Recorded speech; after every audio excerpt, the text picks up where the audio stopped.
Good morning. Morning. Faye Edwards here. Hope we're all well. I'm really hoping you can hear me. It is blustery out here. But I just felt, I've been walking. It's, 7 a.m-ish. And, the reason I walk is to think and to clear my mind. And I just realised I wanted to talk about this particular thing, and I wanted to share it as well, in the hope that it might be of use to someone. I'm at the beach. Doggy is there somewhere, so I do hope you can hear. If you're listening, watching, let me know. So I completed on my first HMO purchase yesterday. An absolute blinder of a house. It's gorgeous. I knew from the second I saw it that it was something that I wanted to make happen. It's an 8-bedroom, fully tenanted, so a going licensed HMO. Really, those big old terraced houses that just lend themselves so well to wide hallways, gorgeous staircase, amazing tiled floors. It needs some TLC, but nothing, to make it into the kind of style that we want to offer, but nothing major at all. So I'll do some figures later because I know people like figures. But what it really got me thinking about was, and I had a session on Thursday where I drew out my plan, my next plan, what am I going to do next? And it made me realise of another plan that I drew a year ago. So a bit of background, I've been an accidental landlord, as they say, hobby landlord, whatever you want to call it, for about 10 years. And we have 5 holiday cottages and 2 AST buy-to-let, single-let style things.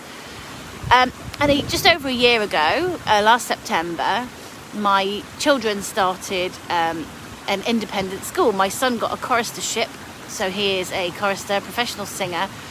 And to be able to do the choristership, you have to go to the school that's attached, and that's an independent school.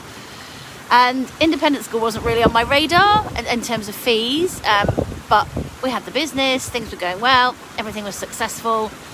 And so it's also an hour away from our home. And I then found myself working from a co-working space, an office, rather than coming back home where I'd worked for the past 5 years. I'd earlier that year got the holiday cottages to run hands-free, hands-off, whatever you want to call it, passive. It's not passive, but without me needing to be there most of the time. The housekeepers, the laundry, the gardeners, the teams all run themselves. So I found myself in an office kind of working out what my next plan was, really. And I'm a qualified business coach and a mindset coach, confidence coach, which is why I often talk about some of those kind of things on here. But I knew it's not quite the right time for me to be working on that at the moment. And I knew I needed something to really get my teeth into. And it just got me to thinking, what can I do? We have an awful lot of equity in our business. We're very lucky. We bought it derelict, worked our arses off for 4 years and still are in some ways. So that was worth $950, and at the time we had 140,000 mortgage. It's actually gone down to 120 now. Oh, it's actually a business mortgage. And so next Friday, hopefully, we'll be completing on the refinance of that. So then I started to formulate a plan. Right, I have this pot of cash. What am I going to do with it? And that was what this first drawing, plan, sketch was about. And I had a picture of that business. I had a picture of what we would then purchase. I knew that we needed to buy somewhere close to school because travelling an hour each way is just not sustainable for the children, and it's not particularly fair, and it's also my time. So I had this idea, we'd buy a place in cash near to school and then refinance that. And this little drawing has one bedroom flat, SA, so there's 75,000 deposit on there, another SA. So we would have essentially, out of this refinance, bought one house and 2 SAs. And obviously with the holiday cottages, SA was my thing. I understood it. I knew how to market it. I knew what the demand was. And then I worked out the returns and kind of went, And I know everyone thinks SA is all singing or dancing. It can be, but it's also a very different kind of product. And so I then started reading and educating myself. I did loads of online courses, but I really, really read and listened to audiobooks. And it was Rick Gannon's House Arrest that really struck me. At this time, I was doing masses of viewing everything that came on the market, everything that seemed cheap. There's always a reason. Cornwall is not a cheap place to buy, as a rule. You don't get anything at all for under 100,000. And so I was viewing all the time and met this one amazing agent who is still amazing now, and I know well. Excuse me. And I was viewing a gorgeous 4-bedroom flat. I don't know why I didn't buy it then. In the middle of Truro for 190, massive, just above a shop. So there were loads of negatives. It was leasehold. There was no multi-let available in the lease. It was above a shop. Always makes mortgages a bit more tricky and possibly more expensive. But he immediately said to me, "Are you looking for an HMO purchase?" And I kind of said, "I'm thinking of it. What's the demand here?" And he was like, "It's crazy. It's completely crazy. I have this one guy and he just buys everything I have that's suitable for HMOs." And then that really solidified my thinking and my plans. So then I really, really started to learn HMO strategy, deal stacking. I have notepads and notepads. Those of people who work closely with me. And I've been so fortunate to make such amazing friends and contacts in the property world in the past year. It's only been a year, and I know I really have made some amazing friends and connections. My notepads are full. I just deal stacked everything that came on the market, absolutely everything. I was only on Rightmove then, but starting to understand and learn. So I read Simon Zushi, I read the House Arrest book, I read everything that Rob and Mark Homer have written. I listened to every podcast, everything, and really, really got my teeth into strategy.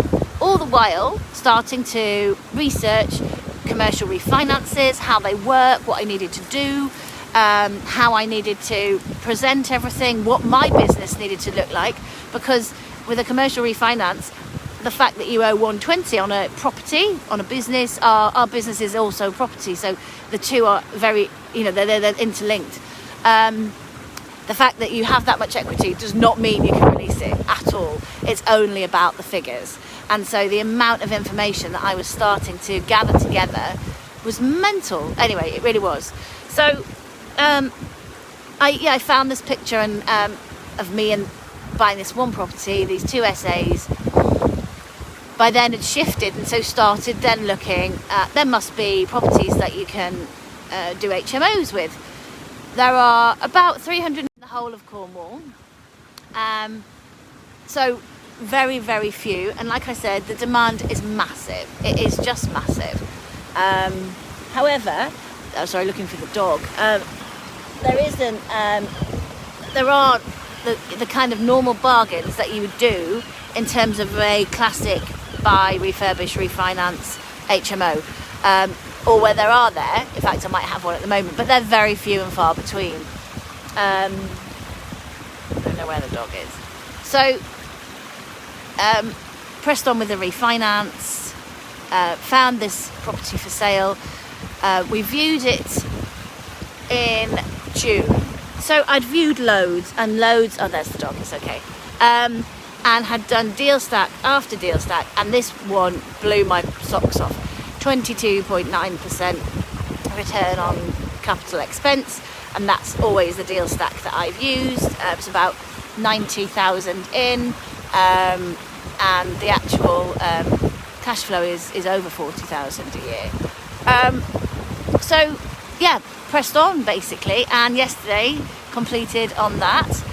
Number 2 is at valuation stage, and numbers 3 and 4 are also in the pipeline.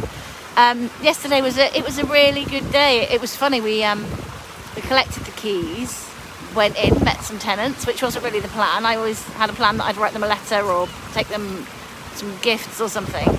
Had a really good chat with them. What an amazing bunch of people. They really are. It's in Newquay. They're all just surf obsessed. Work, surf, eat, sleep, repeat kind of thing. Amazing, amazing people. And then we'd had a while before I had to pick the children up. So said, should we go to the pub? I'm like, yay! Walked into Newquay and then suddenly realised that we're in lockdown. And clearly there are no pubs. So what takeaways have I got? My first takeaway is follow your instincts. Listen to your instincts. My commercial refinance is with Cumberland for Business, and I did it through a broker. And I just had the broker bill, 0.8%. I'm not sure if that's standard or not. But I later found an email where I had contacted Cumberland for Business directly to organise the lending. And so I could potentially have saved myself about £3,000. But I didn't. I don't know why I didn't follow that up. I don't know, what process. I can't remember. I was doing so much research back then. Oh, I found the dog. I'll just show you this actually. This is an amazing property. Oh, it's getting a bit windy. It's a horrible fence. Each house is yours. Such a shoddy fence. Got an amazing view. An amazing location. Just a rubbish fence.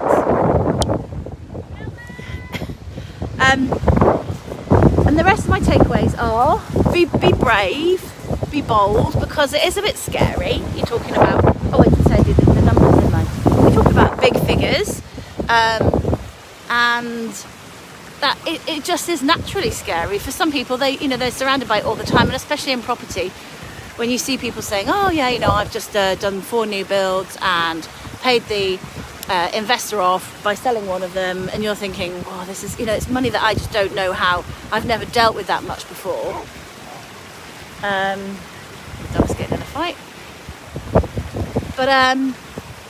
But just feel those feelings and work through them, because that is, here he is, hello. It's totally natural and it's bound to happen. So figures on this one. Purchase price, it's all a bit rusty. Purchase price was $315,000. The monthly rental is $4,400. So quite a bit over $40,000 a year, and it's just over £30,000 profit. So can't really argue with that. It, like I said, it matched every single model that I was following. It followed everything that I had been taught how to do and that I'd learned how to do.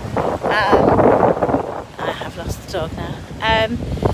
And they're out there, but they take a lot to come across. And what is a shame is I know that the demand in Cornwall, like I said, is massive. But at the moment, I'm not coming across any deals that will enable me to buy things that need renovating, because they don't come cheap here. There isn't then the conversion money in the deal to be able to do that. I'm going to move somewhere less windy.